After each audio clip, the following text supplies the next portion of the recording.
রাজবাড়ি রাজবাড়ি করে চিল্লাই। রাজবাড়ি জেলা কিন্তু এক জায়গা বা ছোট একটা পরিসরের জেলা না, এটা একটা বড় একটা জেলা। আর আমাদের রাজবাড়ি জেলা আসলে ব্যান্ড হওয়া উচিত ইলিশ মাছের। ইলিশ মাছের আসলে যেই অরিজিনাল যে পদ্মার ইলিশটা, এটা কিন্তু আমাদের রাজবাড়ি জেলারই। আসলে এটা দাবিদার আমরা, এটা কোনো অন্য কোনো জেলা দাবিদার রাখে না। কি জন্য জানেন?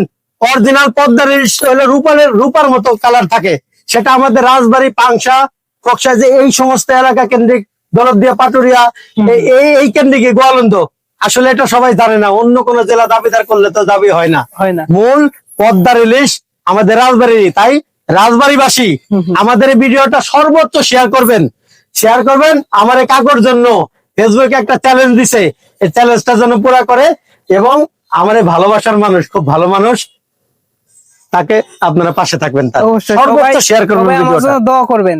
আর রাজবাড়ি কে কোন জায়গা থেকে ভিডিওটা দেখছেন, কালুখালী, রাজবাড়ি, পাংশা, গোয়ালন্দ, রাজবাড়ি, আপনারা কে কোন আপনার বহরমপুর, বালিয়াকান্দি, কে কোন জায়গা থেকে ভিডিওটা দেখতেছেন, সবাই কমেন্টে করবেন, দয়া করে কমেন্ট করবেন। ভালো থাকবেন।